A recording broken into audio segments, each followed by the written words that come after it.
श्रीमन्महागणाधिपतये नमः। श्रीसरस्वत्यै नमः। श्रीगुरुभ्यो नमः। श्रीमद्भागवताला नमन। भगवान श्री व्यासदेव, देवर्षी नारद मुनी, श्री शुकदेव गोस्वामी, श्री परीक्षित महर्षी, श्री सूत गोस्वामी, शौनकादी ऋषींसहित सर्व भागवत कथाकार आणि श्रोते भक्त यांना नमन। यतिरूपदत्तात्रेया दण्डधारी, पदिं पादुका शोभती सौख्यकारी, दया सिंधुजाची पदे दुःखहारी, तुम्हा वीण दत्ता मला कोण तारी। कृष्णाय वासुदेवाय, देवकी नंदनाय च, नंदगोपकुमाराय गोविंदाय नमो नमः। ओम नमो भगवते वासुदेवाय। श्रीमद्भागवत महापुराणं षष्ठः स्कन्धः अथ प्रथमोऽध्यायः। अजामिळ उपाख्यानाचा प्रारंभ। परीक्षित म्हणाला, भगवन, आपण अगोदर दुसऱ्या स्कंधात निवृत्ती मार्गाचे वर्णन केले आहे। तसेच त्याच्याद्वारा अर्चिरादी मार्गाने जीव क्रमशः ब्रह्मलोकात जाऊन पोचतो आणि नंतर ब्रह्मदेवाबरोबर मुक्त होतो असेही सांगितले आहे। मुनिवर्य, याखेरीज आपण प्रवृत्ती मार्गाचे सुद्धा तिसऱ्या स्कंधात वर्णन केले आहे। त्यामुळे त्रिगुणात्मक स्वर्ग इत्यादी लोकांची प्राप्ती होते, पण प्रकृतीचा संबंध न सुटल्यामुळे जीवांना वारंवार जन्ममृत्यूच्या फेऱ्यात पडावे लागते। तसेच आपण अधर्म केल्यामुळे मिळणाऱ्या अनेक नरकांचेही विस्ताराने वर्णन केले। ज्याचे अधिपती स्वयंभू व मनु होते त्या पहिल्या मन्वंतराचेही आपण वर्णन केले।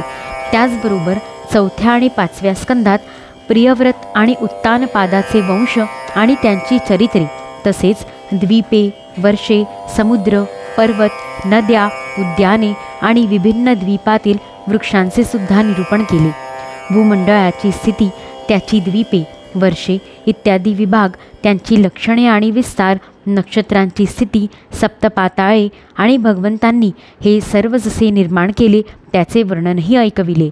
हे महाभाग, आता जे ऐकल्यामुळे माणसांना अनेक भयंकर यातनांनी युक्त अशा नरकांमध्ये जावे लागणार नाही, तो उपाय आपण मला सांगा। श्री शुक म्हणाले, मनुष्य मन, वाणी आणि शरीराने पाप करतो।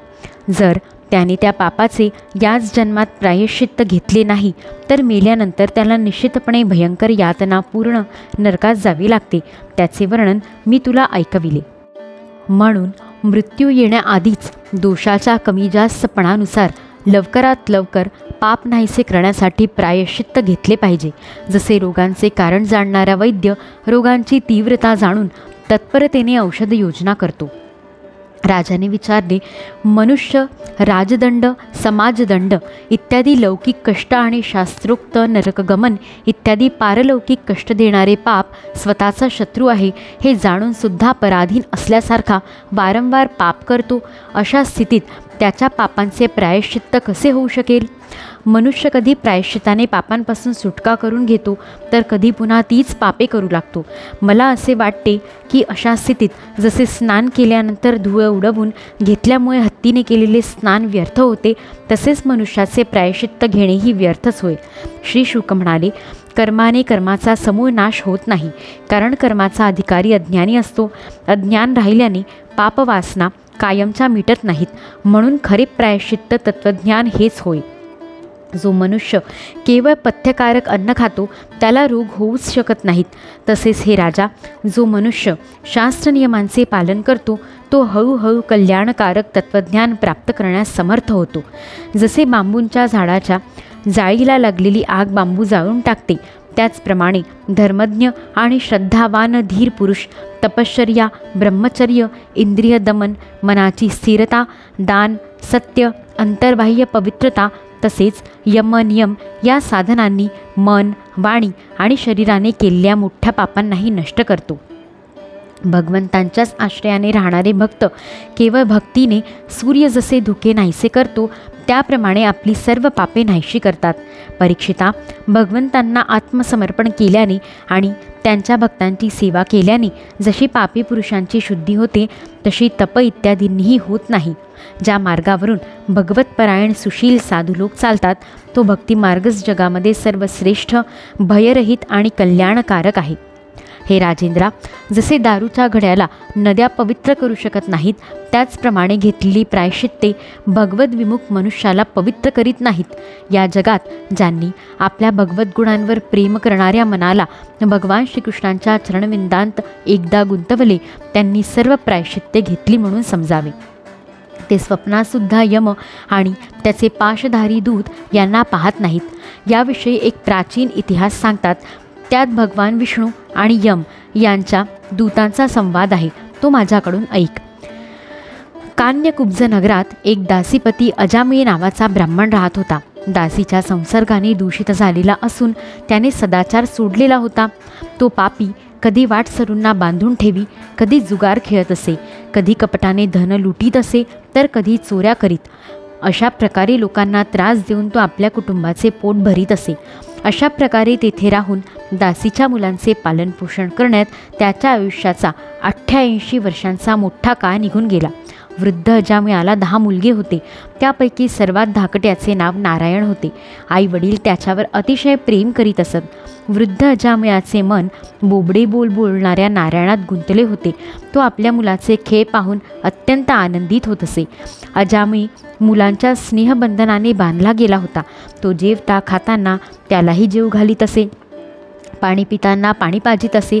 अशा प्रकारे स्वतःला विसरलेल्या त्याला आपला मृत्यू जवळ आल्याचेही भान राहिले नाही. अशा प्रकारे राहणाऱ्या त्याचा मृत्यू जवळ आला तेव्हा तो आपला लहान मुलगा नारायण याच्या संबंधीच विचार करू लागला. तेवढ्यात अजामिळाने आपल्याला घेऊन जाण्यासाठी अत्यंत भयानक असे 3 यमदूत आलेले पाहिले. त्यांच्या हातात फास असून त्यांची तोंडे वेडी वाकडी होती आणि शरीरावर केस ताठ होते. त्यावेळी मुलगा नारायण लांब खेळत होता. यमदूतांना पाहून घाबरलेल्या अजामिळाने मोठ्याने नारायणा अशी हाक मारली. महाराज, मरतेवेळी हरिकीर्तन करणाऱ्या अजामिळाच्या तोंडून स्वामींचे नाव ऐकून भगवंतांचे पार्षद एकदम तिथे आले. ज्यावेळी यमाचे दूत दासीपती अजामिळाच्या शरीरातून त्याचे सूक्ष्म शरीर ओढून घेत होते तेव्हा विष्णुदूतांनी ताकद लावून त्यांना अडविले. त्यांनी अडविल्यानंतर यमराजाचे दूत त्यांना म्हणाले, अरे, धर्मराजांच्या आज्ञेला अडविणारे तुम्ही कोण? तुम्ही कोणाचे दूत आहात? कुठून आला आहात? आणि आम्ही याला नेत असता आम्हाला का अडविता? तुम्ही कुणी देव, उपदेव किंवा सिद्धश्रेष्ठ आहात काय? तुम्हा सर्वांचे डोळे कमलदलाप्रमाणे आहेत. तुम्ही पिवळी वस्त्रे परिधान केली आहेत. तुमच्या डोक्यावर मुकुट, कानात कुंडले आणि गळ्यांमध्ये कमलपुष्पांचे हार शोभून दिसत आहेत. तुम्ही सर्वजण तरुण आहात. तुम्हाला सुंदर 4 हात आहेत. सर्वांच्या हातांमध्ये धनुष्ये, बाणांचे भाते, तलवारी, गदा, शंख, चक्रे आणि कमळे शोभत आहेत. तुम्ही स्वतःच्या कांतीने दिशांमधील अंधकार आणि नेहमीचा प्रकाशही दूर करीत आहात. आम्ही धर्मराजाचे सेवक आहोत. तुम्ही आम्हाला का अडवित आहात? श्री शुक म्हणाले, यमदूत जेव्हा असे म्हणाले तेव्हा भगवान नारायणांचे आज्ञाधारक पार्षद हसले आणि मेघाप्रमाणे घनगंभीर वाणीने त्यांना म्हणाले. विष्णुदूत म्हणाले, तुम्ही खरोखरच जर धर्मराजाचे सेवक आहात तर आम्हाला धर्माचे लक्षण आणि धर्माचे तत्त्व सांगा. दंड कोणत्या प्रकारे दिला जातो? दंड देण्यास पात्र कोण आहे? मनुष्यांमध्ये पापाचरण करणारे सर्वजण दंडनीय आहेत की त्यांच्यापैकी काही जणच?